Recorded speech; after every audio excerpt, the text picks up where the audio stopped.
So since logarithms are exponents, the laws of exponents give rise to the laws of logarithms.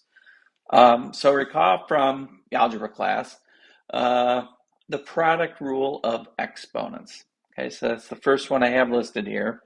Whenever we had a like base number and when the exponents were different, we kept the base and just added the exponents. So you might recall a problem that looks something like this. Say x to the fourth times x to the third. When I add those exponents, 4 plus 3, that gives me an x to the seventh. So that's using the product rule of exponents, just a little shortcut to go from here over to here.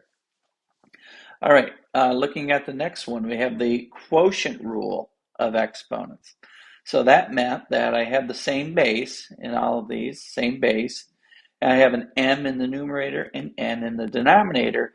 To simplify that, we subtracted. And sometimes this number can be negative, but let me just show you one where it turns out to be positive. Suppose I had my x to the fourth, I'll make it an x to the fifth, over an x to the third. Now, naturally, 5 minus 3 is 2, but when we first learned this rule, probably your algebra teacher made you sort of write it out so you remembered what the quotient rule was. So since 5 minus 3 is 2, we would say that x to the fifth divided by x to the third is x squared. Finally, we have the power rule of exponents. So the power rule meant I have my x to the m, and then I have another number that's riding on the parentheses.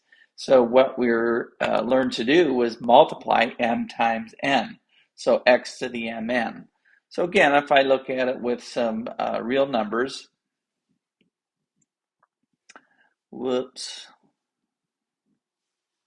I could have x, say, to the fifth, to the third.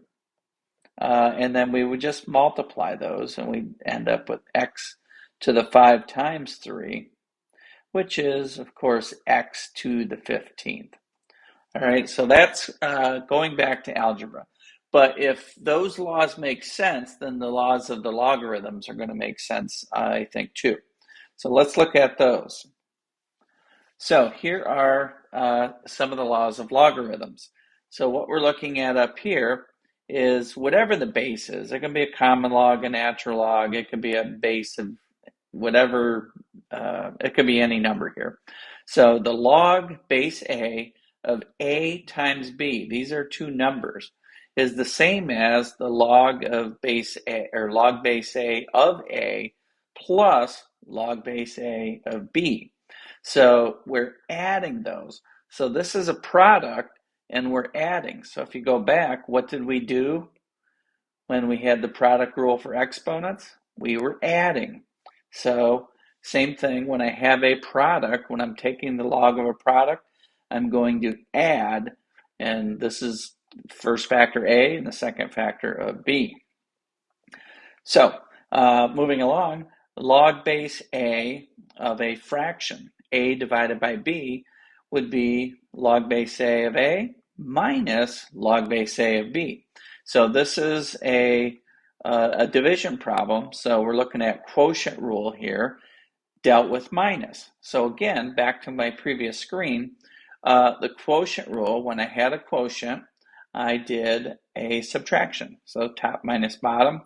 Same thing goes on over here. We're doing top minus the bottom. So log base A of A minus log base A of B. And then last but not least, we have our power rule. So the power rule, whoops, meant for my pointer to be there. That's okay, we can erase that. So the log, I erased part of my G there.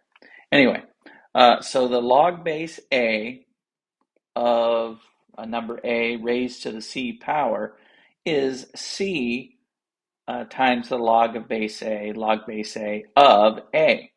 So this exponent can be detached and put out here. So that's called the power rule. When I have a power, I can multiply this. I can multiply this exponent times this exponent. Go back to our rule here. I multiplied this exponent by this exponent. So hopefully that helps you think of these rules here. But let's look at an example. Let's suppose that we have, scooch this over a little bit.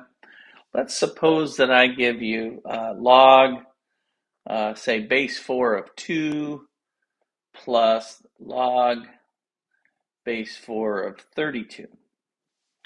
So I can simplify this by using this rule here. I have an addition, so I could say it's the log base 4 of 2 times 32. So let's do that. Log base 4 of 2 times 32, which is 2 times 32 is 64. So the base 4, log base 4 of 64 would be 3, because 4 to the third power is equal to 64. So those are some of the problems that they give in the beginning of pre-calculus, just to help you, kind of get familiar with some of these log rules. All right, I'll show you another example. This one will be with the quotient rule. So we're going backwards though. Again, we have log. I'm going to give you a log base 2 of 80 minus the log base 2 of 5. So notice that here is a subtraction sign. So we're going to be using a quotient rule. I'm going to try to turn 80 over 5 is going to be my quotient because I'm subtracting. So coming back to our example, I'd have the log base 2 of the fraction 80 over 5. And what is 80 over 5? 16. So 16. So 2 to what power equals the 16? Well, that is a 4, right? Because 2 to the 4th power is equal to 16.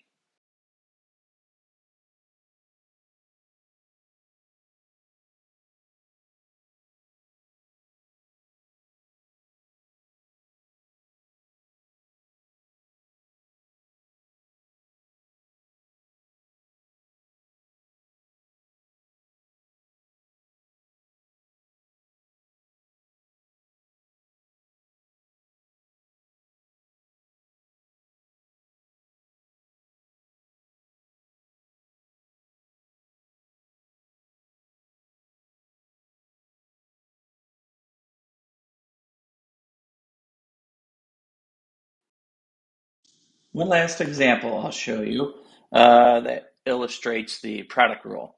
So suppose we start off with negative 1/3 log, just log of 8.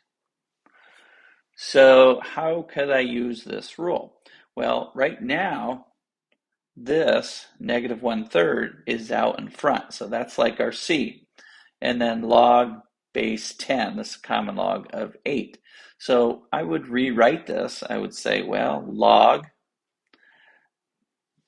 of 8 to the negative 1/3 power. So the negative 1/3 power can be made into a fraction. So it would become log of 1 over 8 to the positive 1/3 power. And the 8 to the 1/3 power is the cube root of 8. So now I have the cube root of 8, so it's the log of 1/2.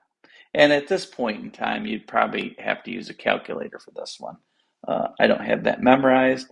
1/2 is a positive number, so let me just type it in my calculator real quick here. I get about a negative 301.301. All right, so hopefully those examples helped you. And again, remember a log is an exponent. So the rules for logs are derived from or kind of related to the rules that we all knew and loved so well in Algebra 2. So good luck, sports fans, and I'll see you on the next time. If you've gotten value, consider giving it a like. Thanks a lot, and remember, math is not a spectator sport.